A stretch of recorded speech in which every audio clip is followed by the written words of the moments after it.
농민들의 생활 보장을 위한 농민수당 지급이 가시화되고 있습니다.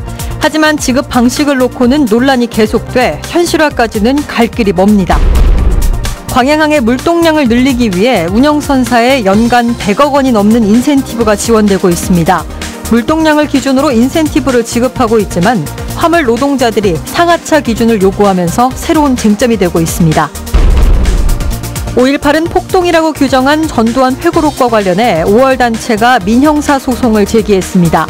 오늘 민사소송의 1심 판결이 나왔는데 전두환 회고록이 역사를 왜곡했다며 5.18 단체들에게 위자료를 물게 했습니다. 보수 작업이 진행되고 있는 진남관 구조물 안에서 조선시대 기록물이 발견됐습니다. 전문가 조사를 거친 뒤 기록물을 전시하는 방안도 검토되고 있습니다.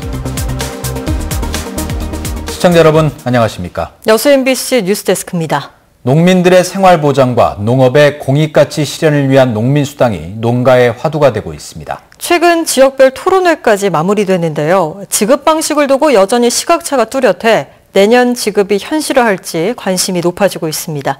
김종수 기자가 취재했습니다. 지속적인 인구 감소와 맞물려 심각한 위기를 맞고 있는 전남의 농가들.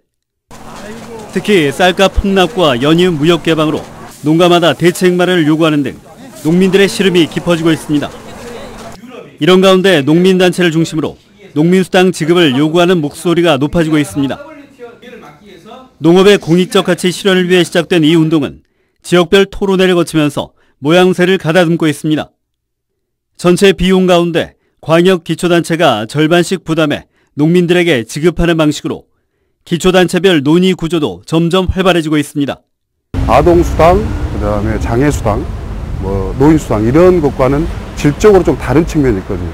이런 것에 대한 시민적 합의를 이끌어내는데 좀 의회에서도 중점적 역할을 해야 되지 않을까 이렇게 생각하고 있습니다. 그러나 재원 마련과 지급 방식을 두고 전남도와 협의가 원활하지 않아 실현 여부는 속단하기 어렵습니다. 기본소득 고정과 맞물려 다른 계층과 형평성 문제가 거론되면서 농민수당 지급을 두고 신중론도 제기되고 있습니다. 정책적 합의가 뒷받침돼야 하는 중요한 사항이니만큼 여전히 시각차가 뚜렷합니다. 협의체가 구성이 되면 그 안에서 농민수당이 됐든 아니면 전남형 기본소득제가 됐든 터놓고 좀 논의하고 어떤 것이 현재 가장 필요한 것인가를 확인할 수 있어야 된다는 생각을 하고요. 농민들의 생활 안정과 농업의 공익가치 실현을 위해 논의되고 있는 농민수당. 그러나 세부적인 사항에 대해 아직까지 진척을 보지 못하면서 내년 농민수당 지급이 현실화할지 농민들의 관심이 커지고 있습니다. MBC 뉴스 김종수입니다. 오늘 전남 동부 지역에 하루 종일 약한 비가 내린 가운데 여수와 고흥에는 내일 새벽 호우 예비특보가 발령됐습니다. 기상청은 기압골의 영향으로 변동이 있겠지만 광주와 전남 지역에 내일 오후까지 최대 80mm의 많은 비가 내릴 것으로 전망했습니다.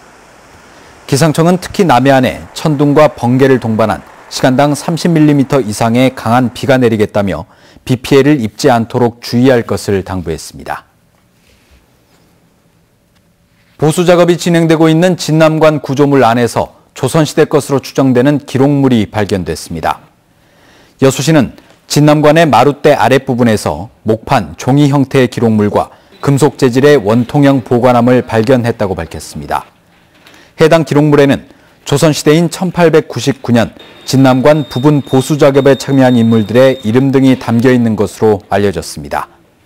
여수시는 문화재연구소의 보존 처리가 완료되면 전문가 조사를 거친 뒤 기록물을 전시하는 방안을 검토할 예정입니다.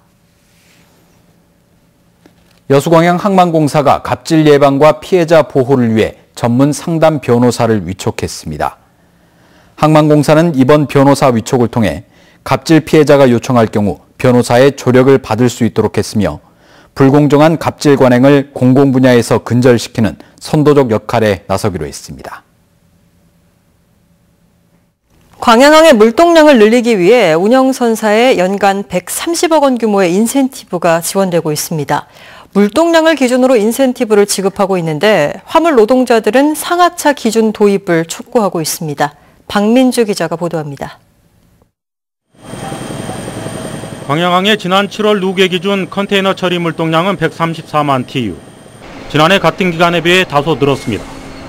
하지만 화물연대는 터미널 운영사들의 출혈 경쟁으로 상하차 인력과 장비가 줄면서 작업 지연이 되풀이되고 있다고 주장합니다. 지난 11일 차량을 동원한 집회를 열고 광양항의 인센티브 제도에 문제를 제기했습니다. 항만공사가 광양항 3개 터미널 운영사에 지급하는 인센티브는 연간 132억원, 기준은 물동량입니다. 화물연대는 상하차 기준 인센티브 도입을 촉구했습니다. 전체 인센티브 가운데 자치단체가 지원하는 13억 원을 상하차 개선에 투입해야 한다는 겁니다. 항만공사에다가는 도비하고 시에서 13억의 돈을 상하차에 인센티브 제도를 좀 도입해라는 것입니다. 운영사들한테는 지금 현재 장비가 턱없이 부족한 부분, 그다음 인력이 부족한 부분을 확충해서 항만공사는 4분기 안에 상하차 지원을 시범적으로 운영하고 시행 성과에 따라 내년도 도입 여부를 검토하기로 했습니다. 이제 세부적으로 지급 조건이라든지 예산이라든지 이런 부분에 대해서 이제 조율을 남겨둔 상황이고요. 빠르면 4분기 내에 이제 조금 최종적으로 확정을 해서 시행을 할 예정으로 좀 생각됩니다. 장기적으로는 터미널 운영사의 장비를 우선 지원하고 운영사로부터 임대료를 회수하는 방안도 추진합니다. 광양항의 물동량을 늘리기 위해 도입된 인센티브 지급. 광양항의 인센티브 변경이 합의점을 찾을 수 있을지 광양항 운영의 새로운 쟁점으로 떠오르고 있습니다. MBC 뉴스 박민주입니다.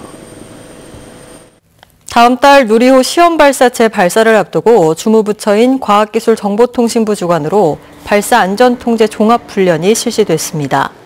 한국형 발사체 누리호의 시험 발사가 다음 달 25일 고흥나로우주센터에서 발사될 예정인 가운데 과기정통부는 오늘 합동참모본부와 국토교통부, 항공우주연구원, 여수시와 고흥군 등 11개 실무기관이 참여하는 발사 안전통제 종합훈련을 실시했습니다. 이번 훈련에서는 발사 통제와 비상상황 대응, 지원 임무는 물론 안전과 보안, 소방, 교통 등 시험 발사 과정에서 예상되는 모든 사항에 대해 종합적인 점검이 이뤄졌습니다. 제2회 전남 장애인 생활체육대회가 오늘 여수에서 막을 올렸습니다. 내일까지 진행되는 이번 대회에는 도내 22개 시군에서 선수와 감독 등 1,800명이 참여해 게이트볼과 탁구를 포함한 12개 종목에서 열전을 펼칩니다. 특히 올해는 장애인 생활체육의 저변을 넓히기 위해 디스크 골프, 후크볼 등 5개 체험 종목이 새롭게 추가됐습니다. 전두환 회고록이 역사를 왜곡하고 5.18 당사자들의 명예를 훼손했다는 법원의 판결이 나왔습니다. 일부 표현을 삭제하기 전까지는 회고록 출판과 판매도 불가능합니다. 보도에 김철원 기자입니다. 전두환 회고록은 출간되자마자 격렬한 비난에 직면했습니다. 5.18은 북한군이 침투에 일으킨 폭동이라거나 계엄군 헬기 사격이 터무니없는 거짓말이라고 하는 등 허위 사실을 적었기 때문입니다. 5.18 유족회 등 5월단체와 고 조비오 신부 조카 조영대 신부는 전 씨를 상대로 곧바로 민형사 소송을 냈고 민사소송의 결과가 나왔습니다. 광주지법 민사 14부는 전두환 씨와 아들 전재국 씨 부자가 4개 5월단체에 각각 1,500만 원씩, 조 신부에게는 1,000만 원을 배상하라고 판결했습니다. 또 회고록에서 문제가 되는 표현을 삭제하지 않고는 출판과 판매, 광고 등의 행위를 금지하도록 했습니다. 재판부는 5.18은 이미 오래전에 역사적 평가가 이루어진 민주화운동으로 전 씨가 일부 세력들의 근거 없는 주장을 바탕으로 사실과 다른 서술을 해 원고들의 명예를 훼손했다고 밝혔습니다. 5.18 민주화운동의 발생 경위와 진행 경과에 대하여 사실과 다른 서술을 하였고 결과적으로 원고들의 명예를 훼손하였다고 판단하면서 5월단체들은 당연한 결과라며 환영했습니다. 5.18이 계속 진상규명이 안 되고 있는데 그 왜곡과 조작의 주범이 전두환 회고록을 통해서 또 전두환 씨 이름이 밝혀졌다고 봅니다. 한편 명예훼손 혐의로 기소된 전 씨의 형사재판은 오는 10월 1일 첫 재판이 열릴 예정입니다. 자신의 회고록과 관련해 손해배상 민사소송 1심에서 패소한 전두환 씨가 명예훼손 형사소송에서는 어떤 판결문을 받게 될지 주목됩니다. MBC 뉴스 김철원입니다. 순천시가 부당한 표적 감사를 추진하고 있다며 한 민간 기업이 항의 집회를 열었습니다. 농업회사법인 순천앤매실 직원들은 오늘 순천시청 앞에서 집회를 열고 지역을 기반으로 매실산업 활성화에 기여하고 있는데도 지난 지방선거에서 상대 후보를 지지했다는 이유로 정치 보복성 표적 감사를 당하고 있다고 주장했습니다. 이에 대해 순천시는 감사기간 미비한 부분에 대해 추가 서류를 요청해 놓은 상태라며 보조금을 지원받는 업체에 대한 정당한 감사라고 반박했습니다. 2019년산 마늘과 양파의 과잉 생산이 우려됨에 따라 전라남도가 파종기 농가를 대상으로 적극적인 지도 관리에 나섰습니다. 전라남도는 최근 2019년산 마늘은 10에서 12%, 양파는 7에서 14%가량 재배 면적이 늘 것으로 전망된다며 농가들에게 과잉 재배를 하지 않도록 지도하고 있다고 밝혔습니다. 전라남도는 올해도 양파 과잉 생산으로 가격이 하락해 49억 원을 들여 재배 면적을 사전에 조절하고 농협을 통해 비계약 물량을 수매하는 등 가격과 수급 안정 대책을 추진한 바 있습니다. 광양시가 완성도 높은 스마트 도시계획 수립에 나섭니다.